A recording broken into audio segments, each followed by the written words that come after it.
Que a graça e a paz do nosso Deus, continue nos abençoando nessa noite. Meus irmãos, nós vamos nessa noite, não vai ser lá em Josué, depois nós continuaremos no livro de Josué, lá em Abacuque, capítulo 2. Abacuque, capítulo 2.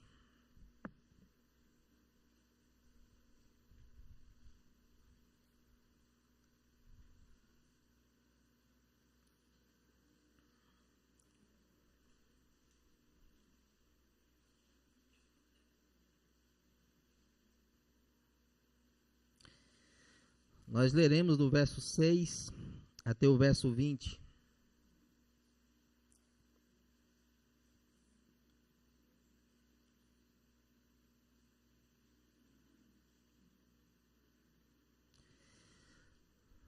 Abacuque 2, a partir do verso 6, assim diz a palavra do Senhor.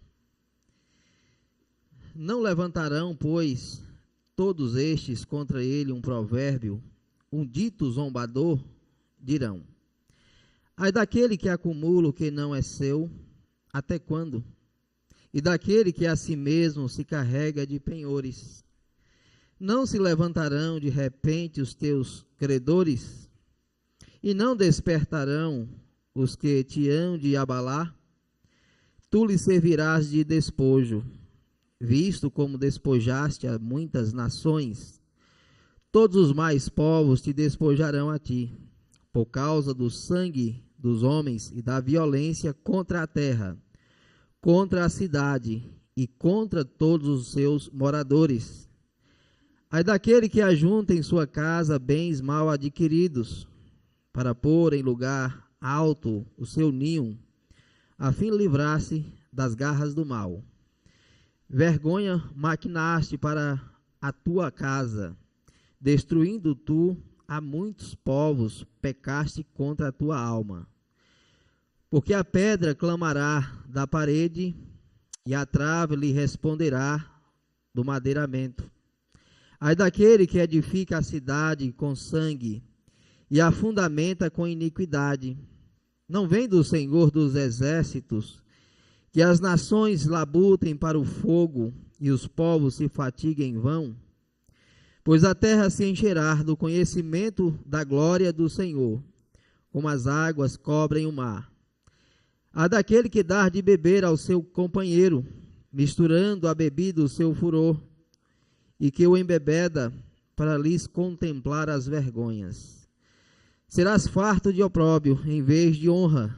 Bebe tu também, exibe a tua incircuncisão. Chegará a tua vez de tomares o cálice da mão direita do Senhor. A ignomínia cairá sobre a tua glória. Porque a violência contra o Líbano te cobrirá, e a destruição que fizeste dos animais ferozes te assombrará. Por causa do sangue dos homens e da violência contra a terra, contra a cidade e contra todos os seus moradores.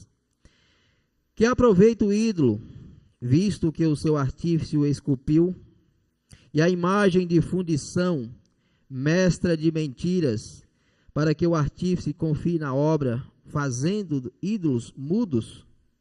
Ai daquele que diz a madeira, acorda, e a pedra muda, desperta, pode o ídolo ensinar?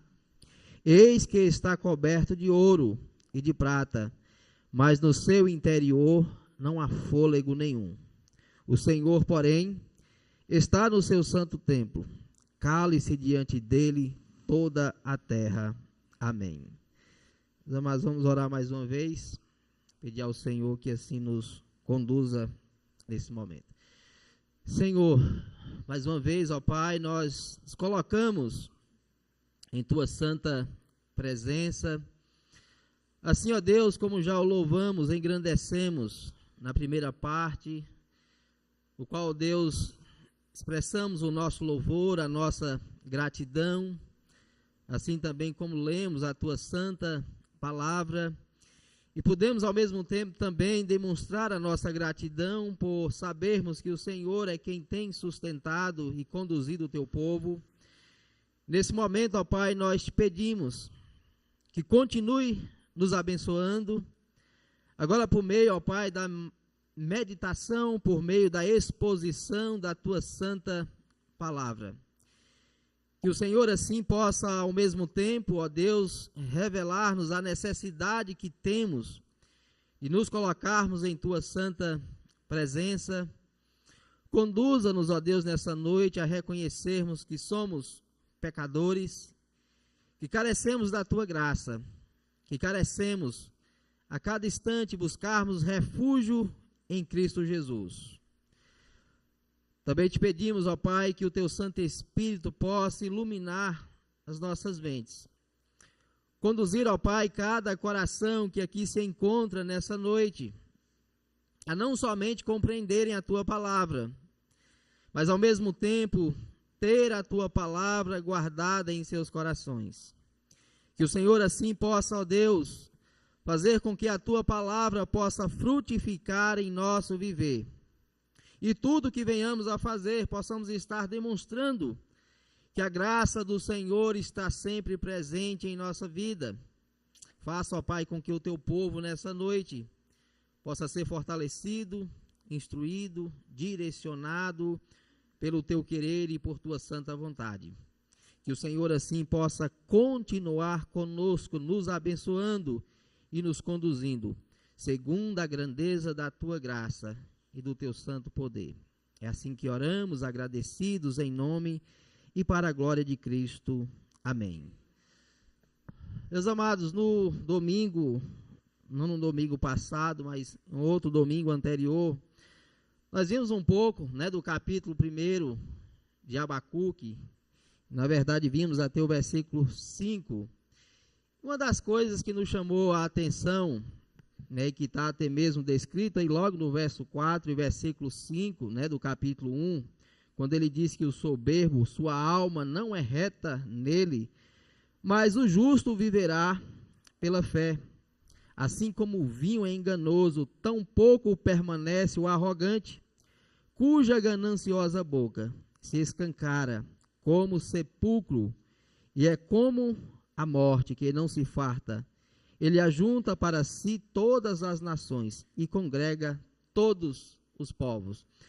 Nós vimos tanta demonstração do Senhor em relação à soberba, à arrogância daqueles que então finalmente seriam instrumentos de disciplina e de punição, ao povo de Israel, também devido ao pecado, por estarem desobedecendo e se afastando do Senhor. E acerca dessa verdade, de entendermos que de fato o soberbo, ele acaba sendo ou tropeçando em meio à sua própria cobiça, aos seus atos, acaba lhe servindo, na verdade, como armadilha, como um alçapão, que aquilo que conduz o seu coração, os seus atos, acaba na realidade lhe servindo como armadilha, como um laço, e que acaba lhe prendendo. Ao mesmo tempo em que Abacuque, ele demonstrou essa triste realidade no qual tanto o povo de Israel se encontrava, mas também os próprios caldeus, que viria também como instrumento para a punição do povo de Israel. Abacuque, ele conduz o povo a perceber que, na verdade, eles só encontrariam repouso e descanso quando finalmente, então, entendessem que o justo, ele deveria viver pela fé. E nós vimos isso no primeiro capítulo, no qual ele demonstra que o justo, ele vive pela fé, mesmo quando a injustiça, ela está reinando na nação, no povo, e no caso lá do verso 1 ao 4, o próprio povo de Israel. E eles deveriam continuar, então, vivendo, movidos pela fé, mesmo quando eles sofressem disciplinas, mesmo quando fossem corrigidos. Nós vimos isso do verso 5 ao versículo 11 do capítulo 1.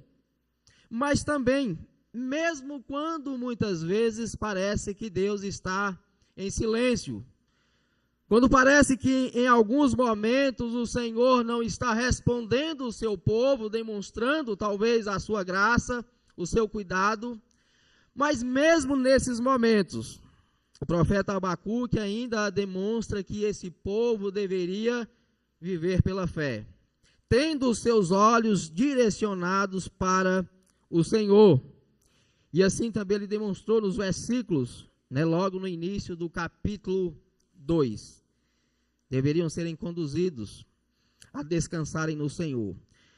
Quando nós falamos acerca do soberbo, ou daquele que movido por sua arrogância, que é aquilo que está descrito no verso 4 e 5 do capítulo 2, nós lembramos do próprio Naamã, e nós nos recordamos como Naamã, tendo uma posição privilegiada naquele reino, e nós recordamos como ele tentou pegar Mordecai, ou na verdade já havia até mesmo preparado uma forca, para que no momento certo, no devido momento, então ele fosse finalmente preso, condenado, e assim morto, por algo, é claro, que ele não havia feito, ou por uma trama, por algo arquitetado, porque simplesmente Naamã não gostava de Mordecai. Mas é interessante quando nós vemos lá na história, no livro de Esther, como os acontecimentos são conduzidos a revelar algo totalmente contrário. Aquela mesma forca que havia sido preparada para matar Mordecai, de repente acaba se tornando o instrumento pelo qual o próprio Naamã acaba sendo morto e condenado.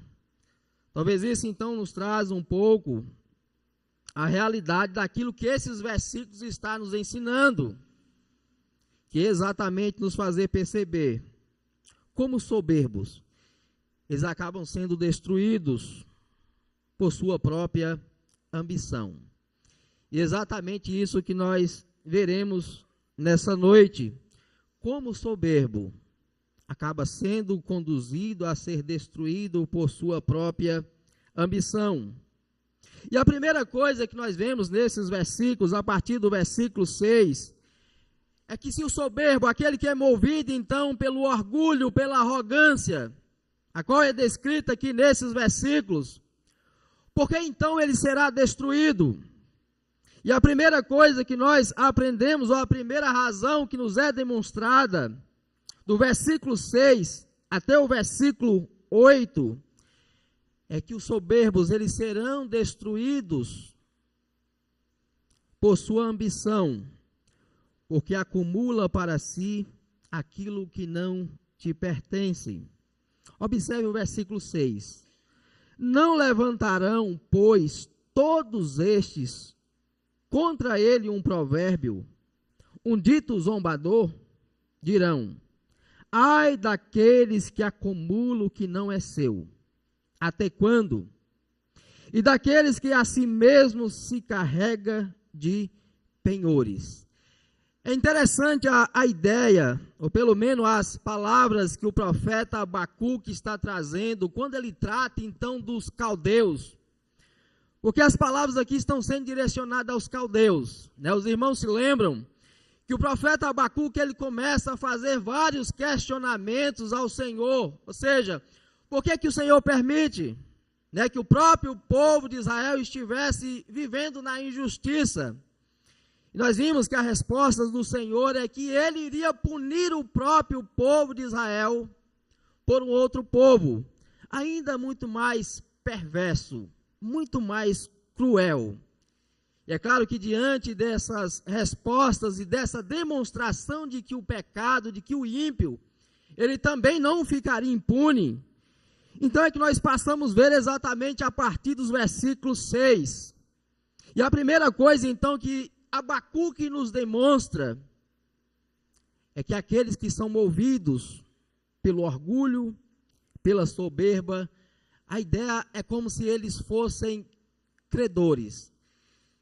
E pelo menos ali no contexto de Israel, geralmente quando alguém emprestava, um credor emprestava algo para outra pessoa, nem sempre ele ficava com aquilo que era tomado, para que pudesse servir de garantia para aquilo que estava sendo emprestado. Mas muitas vezes, quando alguém empresta algo ou talvez o próprio banco, né, quando empresta algo para alguém, toma algo como garantia. A ideia que está sendo tomada é exatamente essa. Quando os caldeus estavam invadindo os povos, tomando os bens que na verdade não lhe pertenciam, eles estavam agindo como credores. Estavam tomando para si aquilo que não lhes pertencia. Mas ao mesmo tempo o Senhor irá nos demonstrar mais à frente que por mais que eles estivessem agindo como credores, ao mesmo tempo eles deveriam terem a compreensão que chegaria o dia em que o verdadeiro credor, ou seja, aquele que é dono de todas as coisas, iria requerer para si aquilo que eles estavam tomando, mas que ao mesmo tempo não lhe pertencia. Observe no versículo 7, que Abacuque nos diz: não se levantarão de repente os teus credores, e não despertarão os que se hão de abalar, tu lhes servirás de despojo. Observe que na verdade a ideia muda. Muda em que sentido? Porque no versículo 6, ao mesmo tempo em que eles estão sendo descritos como credores que estão tomando os bens, as terras, aquilo que pertencia a outras nações, só que no versículo 7, ele já muda a ideia para um outro credor, ou seja, na verdade ele está apontando para o próprio Senhor, e demonstrando que ao mesmo tempo em que eles estavam agindo como aqueles que eram donos das propriedades e dono daquilo que eles estavam tomando das demais nações, no entanto, chegaria o dia de acerto de contas. Chegaria o momento em que eles também, como aqueles que estavam se colocando como dono daquilo que estavam conquistando, e conquistando não porque de fato lhe fossem por direito, mas conquistando por meio da impiedade. A ideia que Abacuque está demonstrando é como que alguém que está comprando no cartão de crédito, né? Não que seja errado comprar no cartão de crédito, mas a ideia é demonstrar que um dia chegará a fatura. Haverá o dia então em que finalmente nós pagaremos aquilo que estamos tomando, mas que ao mesmo tempo não nos pertence. Ou seja, ao mesmo tempo em que ele está se direcionando aos caldeus e demonstrando que a iniquidade, o pecado que estava os conduzindo, os movendo pela ambição a invadirem nações, a tomarem bens que não lhe pertenciam. Vejam, meus amados, que ao mesmo tempo em que vemos o Senhor demonstrar que haverá um dia de acerto de contas, em que o verdadeiro credor, o Senhor, aquele a quem todas as coisas lhe pertencem, ao mesmo tempo também ele nos exorta a todos aqueles que estão diante dele, seja nós os seus servos, seja aqueles que ainda não foram alcançados pelo Evangelho.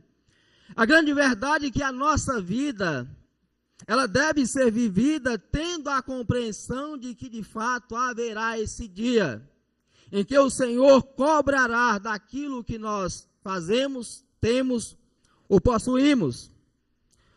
Observe que ainda há muitos, ainda hoje, que tomam para si aquilo que não lhe pertencem, e de diversas formas, seja muitas vezes por meio dos jogos de azar, né? Não é à toa que há em nosso país, e na verdade em vários outros, há grande quantidades de jogos, de apostas, que ao mesmo tempo também nos demonstra de forma mais atual o que é tomar para si aquilo que não nos pertence. Tomar para si aquilo qual nós não suamos, não trabalhamos, mas que ao mesmo tempo estamos nos apropriando aquilo que não é agradável ao Senhor. Mas não somente isso, falamos dos jogos de azar, mas há várias outras demonstrações de tomar para si aquilo que não nos pertence, né? E principalmente em nossa nação, em nosso país, quando vemos a corrupção se alastrar, ou seja, aqueles que acabam tomando o poder ou buscando o poder tão somente para se beneficiar daquilo que ao mesmo tempo não lhes pertence, que não é algo seu, mas que acabam, na verdade, tomando, usufruindo, ou seja, roubando exatamente aquilo que Abacuque está demonstrando. Mas há várias outras formas, como muitas vezes nós acabamos tomando ou até mesmo não zelando da forma devida aquilo que não nos pertence, ou que talvez, muitas vezes, que ainda assim nos pertence em parte, mas que nem sempre nós demonstramos o devido zelo. Um exemplo, talvez as coisas públicas.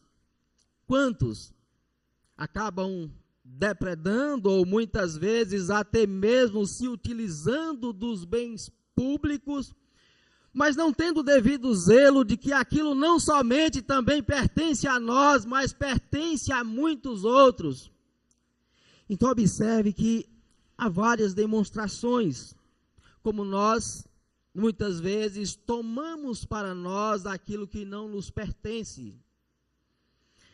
Mas não somente isso, né, e principalmente em períodos, né, de eleições, e como eu já até falei, vemos tanto a corrupção se alastrar, e em muitos lugares vemos também a própria forma, muitas vezes, de compra de voto ou algo desse tipo.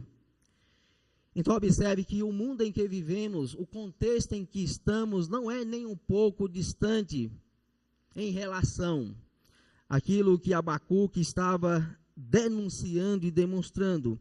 Mas observe que ainda no versículo 7, ele demonstra que não somente haverá o dia em que o verdadeiro credor fará o acerto de contas, mas ele diz, e não despertarão os que te hão de abalar, tu lhes servirás de despojo.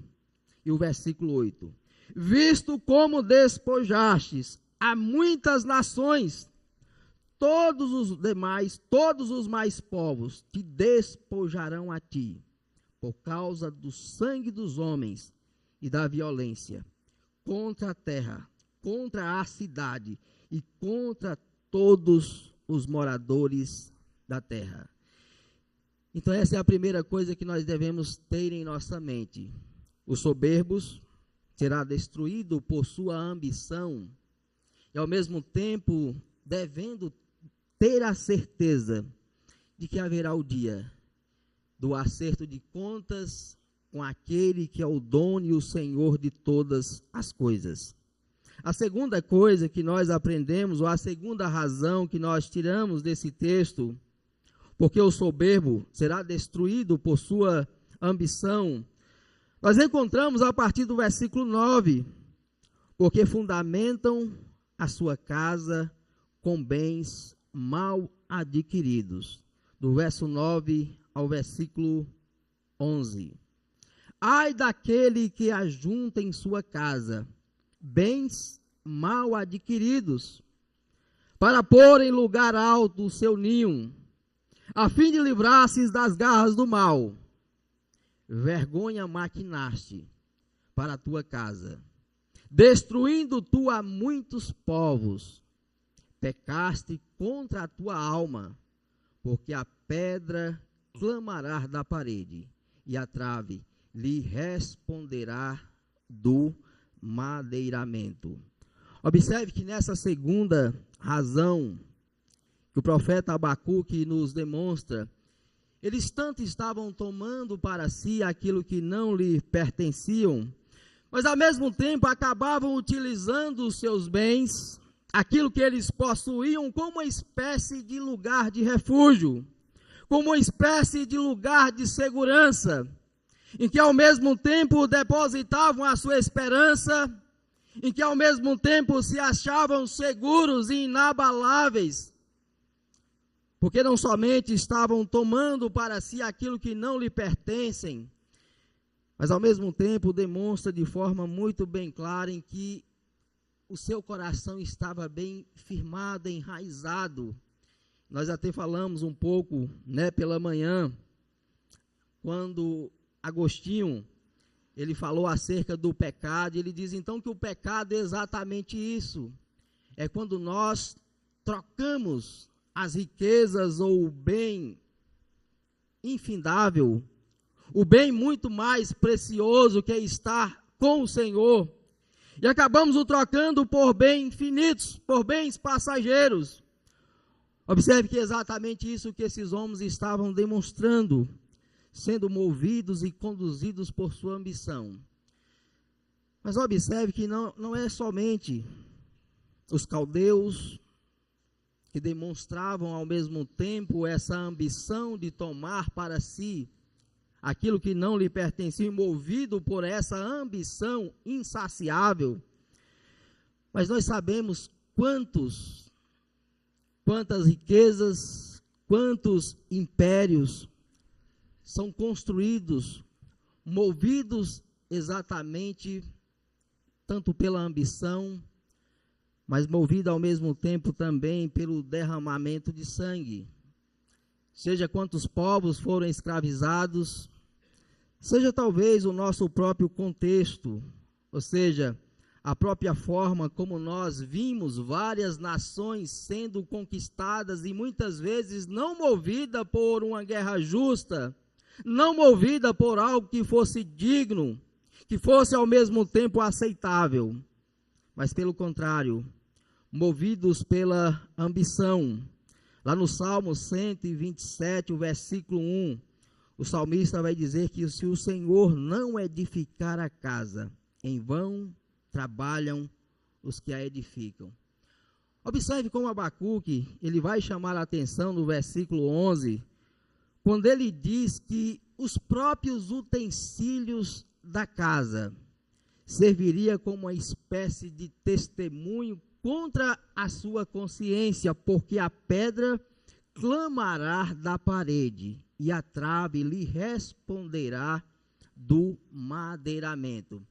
A ideia que Abacuque quer trazer é: olha, quando vocês estiverem em suas casas, debaixo dos seus tetos, em suas mansões, em seus castelos, e que forem então conquistados por meio do derramamento do sangue inocente, quando então finalmente vocês olharem a própria pedra, ou o madeiramento, ou qualquer outra coisa ali que não te pertence, é como se eles finalmente clamassem contra ti.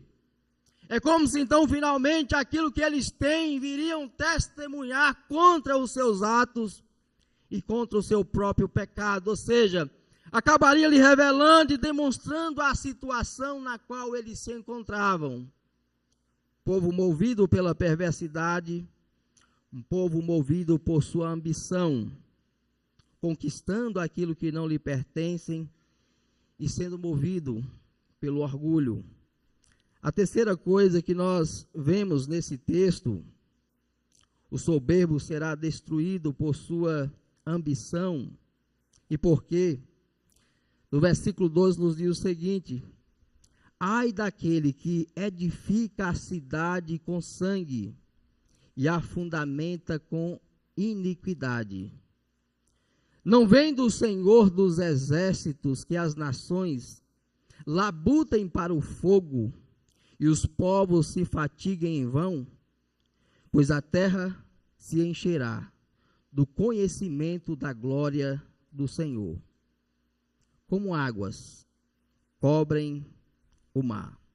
Ou seja, ao mesmo tempo, esses que estavam sendo movidos pela ambição, pela soberba e pelo orgulho, estavam também construindo para si um império, sendo construído por meio do derramamento do sangue, como diz o versículo 12. Ai daqueles que edifica com sangue e a fundamenta com iniquidade. Meus amados, quantos reinos, quando nós lemos a história do próprio Egito,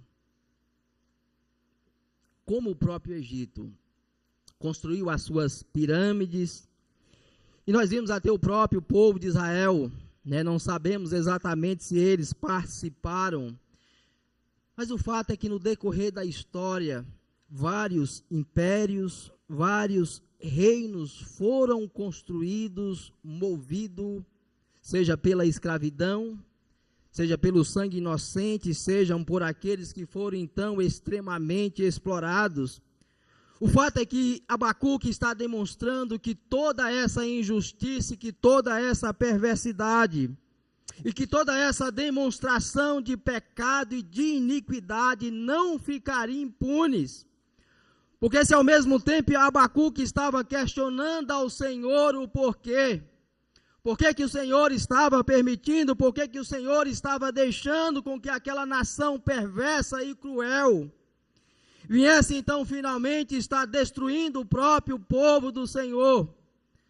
Aqui as respostas vão sendo dadas a Abacuque, ou seja, o Senhor, por mais que parecesse que estava em silêncio, por mais que ele parecesse que não estava agindo, no entanto, ele estava a observar, ele estava a acompanhar os acontecimentos. É tanto que no versículo 13, ele vai dizer que é como que estivesse construindo em vão, estivesse acumulando em vão, não vem do Senhor dos exércitos que as nações labutem para o fogo e os povos se fatiguem em vão, em que eles poderiam ter segurança, se ao mesmo tempo aquilo que eles estavam conquistando e buscando, não tinham na realidade o Senhor como sendo o firme fundamento daquilo que buscavam. E aí novamente nos faz lembrar, Salmo 127, verso 1, se o Senhor não guardar a cidade, em vão vigia a sentinela. Mas por que era tudo em vão? Por que tudo acabaria se tornando em cinza, em poeira, e seria então finalmente consumida pelo fogo? Observe que no verso 14, novamente, ele traz a ideia do juízo, pois a terra se encherá do conhecimento da glória do Senhor, como as águas cobrem o mar. Observe que a todo instante Abacuque está apontando para a vinda do juízo vindouro. Seja aquele que será o credor, que irá cobrar aquilo que fazemos, e que os nossos atos estão diante dele, assim também no versículo 14, a terra se encherá do conhecimento da glória do Senhor. Isso tanto pode apontar para o próprio Evangelho, que finalmente então resplandeceria sobre toda a terra, e que assim então as nações vão sendo aos poucos sendo conquistadas pelo Evangelho, mas provavelmente está apontando para o próprio dia do juízo vindouro, o dia em que todos os povos, em que todas as nações finalmente se colocarão diante daquele que é o juiz e o Senhor de toda a terra. De maneira que por mais que eles pudessem serem movidos pelo poder, pela conquista, e por aquilo que eles eram capazes de fazer, e nós vimos até no capítulo 1, que na verdade eles faziam da sua própria arma, da sua espada, como seu próprio Deus. Ele vai dizer que eles até mesmo como que ofereciam libações, sacrifícios às suas armas, porque o seu poder estava firmado naquilo que eles poderiam conquistar. Porém o Senhor demonstra que haverá o dia em que a glória do Senhor resplandecerá sobre todos os povos. Uma outra coisa que nós aprendemos a partir do versículo 15, se o soberbo então finalmente será destruído por sua ambição, por quê? Porque se aproveita da incapacidade para tirar proveito. Veja o verso 15, ai daquele que dá de beber ao seu companheiro, misturando a bebida o seu furor, e que eu embebeda para lhes contemplar as vergonhas. Observe que a ideia é de alguém que se aproveita do companheiro, dando a ele bebidas, de maneira então que ele venha a não estar mais em si. Que ele venha então perder os sentidos e finalmente então ser aproveitado ou abusado pelo fato de não ter a mínima condição de reagir ou de pelo menos se proteger. Observe que essa verdade, essa realidade de tirar proveito daqueles que são incapazes, daqueles que não podem se defender, ou que não podem, pelo menos, evitar de serem abusados. Observe que muitas vezes é a própria realidade da sociedade em que vivemos. Basta vermos tão somente a grande quantidade de pedófilos, a grande quantidade de meninas também que são abusadas, mas não somente isso, não somente nesses termos, daqueles que ainda são incapazes de se defenderem, mas observe a própria política, como muitas vezes ela é conduzida, em que muitas vezes acontecimentos são forjados, preparados, simplesmente causando um caos, e diante desse caos, então, tirar proveito desses acontecimentos. Então, a ideia de tirar proveito daqueles que, ao mesmo tempo, são incapazes de se defenderem, exatamente a realidade da sociedade em que vivemos. E não somente, talvez, na política, mas observe como a própria mídia, como a mídia muitas vezes se utiliza da desgraça, do mal alheio, exatamente para obter lucros. Os irmãos se lembram, no período da pandemia, como as más notícias eram exploradas ao máximo, para que pudesse ter o máximo proveito, o máximo lucro daquilo que poderiam fazer. A cada instante, notícias de todas as formas, notícias que causavam ao mesmo tempo assombro, e não simplesmente com a finalidade de trazer informações, mas muitas vezes com a finalidade de criar o caos, de estabelecer o medo, mas que ao mesmo tempo tendem em si mesmo, muitas vezes, a finalidade de obter o mero lucro, a mera vantagem. Então observe que nós vivemos nesse mesmo mundo, nessa mesma realidade denunciada pelo profeta Abacuque. Quantas empresas muitas vezes criam caos? Quantas empresas muitas vezes criam determinados acontecimentos, muitas vezes para que se tenha influência em preços, para que se modifique determinados produtos ou que se tenha alguma finalidade.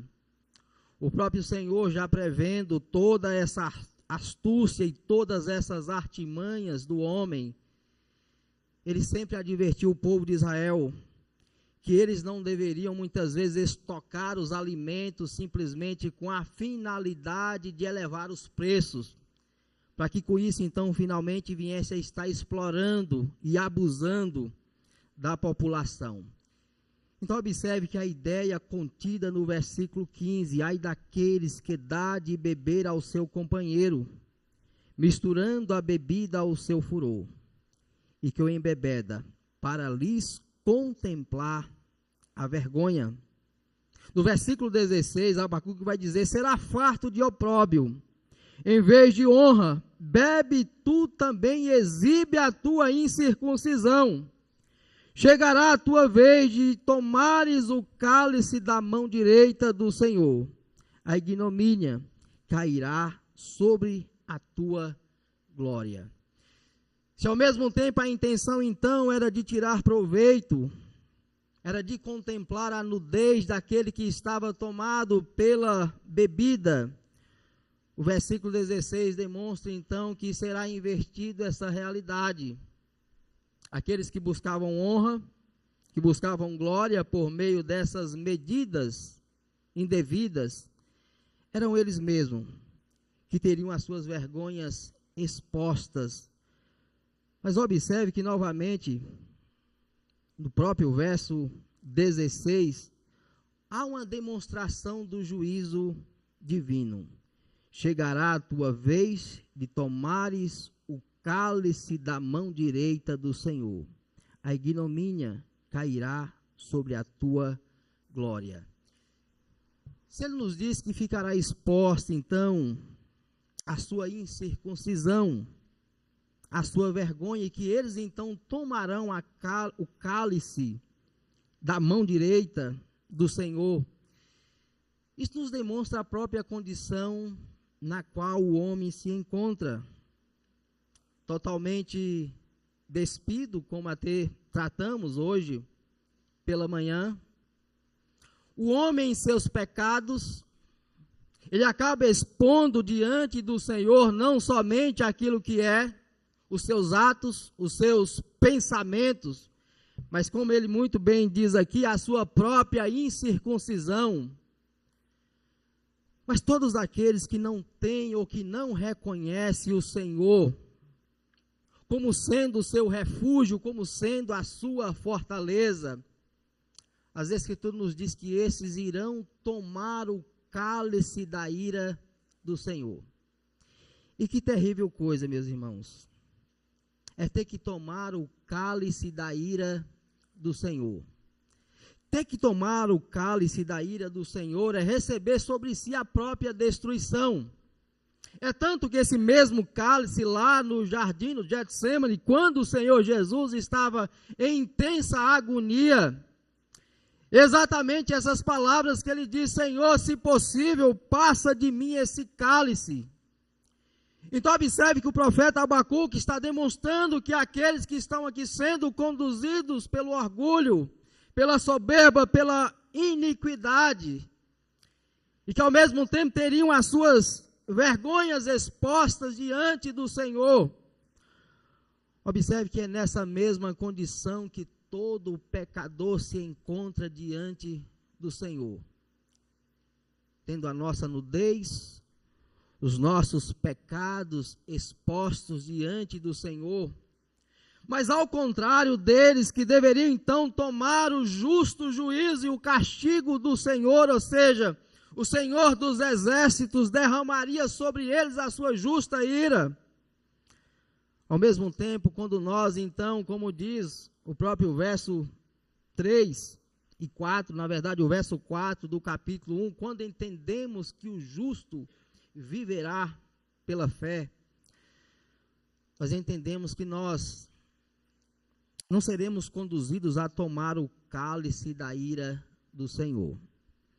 Lá em Apocalipse 14, o versículo 10, o Senhor diz: também esse beberá do vinho da cólera de Deus, preparado sem mistura, do cálice da sua ira, e será atormentado com fogo e enxofre, diante dos santos anjos e na presença do Cordeiro. Como então o pecador pode se livrar do cálice da ira do Senhor? Quando finalmente ele entende que ele só pode encontrar a justificação, o perdão dos seus pecados, quando finalmente então direciona os seus olhos para Cristo Jesus. E entende que somente ele pode tomar o cálice da ira do Senhor. E que uma vez então ele tomando sobre si essa ira que nos estava destinada, finalmente então nós podemos ter a verdadeira paz. Podemos então sermos poupados da destruição. Podemos ser poupados da morte e da condenação eterna. É tanto, né, que lá no capítulo 1, verso 12, Abacuque ele vai dizer: não és tu desde a eternidade, ó Senhor meu Deus, ó meu santo, não morreremos. Ou seja, a única forma pela qual nós não seremos conduzidos à morte eterna é quando entendemos que necessitamos nos refugiar naquele que toma em nosso lugar o cálice da ira do Deus eterno. No verso 17, então, ele vai dizer que esses serão atormentados, porque a violência contra o Líbano te cobrirá, e a destruição que fizeste nos animais ferozes te assombrará, por causa do sangue dos homens e da violência contra a terra, contra a cidade e contra todos os seus moradores. Ou seja, a ideia que Abacuque traz é que o mesmo mal que eles haviam praticado, esse mesmo mal, lhes retornaria como meio de tormento. O mesmo pavor que eles haviam provocado, acabariam lhe retornando como também um instrumento de tormento e de sofrimento. Mas ainda, se o soberbo então será destruído por sua ambição, e por que ele será destruído por sua ambição? Do verso 18 e 19 nos demonstra porque deposita a sua confiança em um Deus morto. Diz assim o verso 18 e 19: que aproveita o ídolo, visto que o seu artífice o esculpiu, e a imagem de fundição, mestra de mentiras, para que o artífice confie na obra, fazendo ídolos mudos. A daquele que diz a madeira, acorda, e a pedra muda, desperta. Pode o ídolo ensinar? Eis que está coberto de ouro e de prata, mas no seu interior não há fôlego de vida. O que Abacuque demonstra é que, assim como o artífice ele fazia os próprios ídolos, mas que na verdade eles acabariam se tornando vítimas dos próprios ídolos que eles mesmos criavam. Porque no momento de pedir socorro, a quem eles clamariam? Ao próprio ídolo que ele mesmo construiu, mas que foi incapaz de fazê-lo com que pudesse responder. Ao mesmo ídolo que ao mesmo tempo estaria surdo diante do seu clamor. Ao mesmo ídolo que ao mesmo tempo estaria cego diante das suas aflições, diante dos acontecimentos que lhe viriam. Mas observe que não somente esses ídolos de madeiras, ídolos de prata, de bronze, mas há vários outros ídolos que nós estamos constantemente lutando e na verdade devemos constantemente combater. Lá em Efésios 5, versículo 5 nos diz: sabei, pois isto, nenhum incontinente, ou impuro, ou avarento que é idólatra, não tem herança no reino de Cristo e de Deus. Então observe que não somente a idolatria, a qual vemos comumente demonstrada por muitos, mas muitas vezes os vários ídolos que ainda reinam em nosso coração, os vários ídolos que ainda muitas vezes nos impede de servir a um só Senhor, os mesmos ídolos que aquele mesmo jovem rico, quando estava diante do Senhor Jesus e que ao mesmo tempo percebeu a sua incapacidade ou a falta de condição de querer abandonar aquilo que lhe pertencia, mas no sentido de se entregar inteiramente aos cuidados do Senhor e entender que aquele que ele estava mesmo chamando de bom mestre, era exatamente a fonte da qual ele necessitava desesperadamente acima de toda e qualquer outra coisa que ele poderia depositar e colocar a sua esperança. Então, meus amados, independente de qual tem sido o ídolo que tem tomado conta do seu coração, a verdade é que por mais que nós venhamos a cobrir o nosso ídolo de ouro, de prata, e que por mais que ele possa ser belo e atraente à vista, a grande verdade é que eles continuam ocos, continuam vazios, continuam incapazes de nos atender. O verso 19, ai daquele que diz a madeira, acorda, e a pedra muda, desperta. Pode o ídolo ensinar? Eis que está coberto de ouro e de prata, mas no seu interior não há fôlego nenhum. Então que nós possamos a cada dia nos desprender dos ídolos que muitas vezes ainda reina em nosso coração,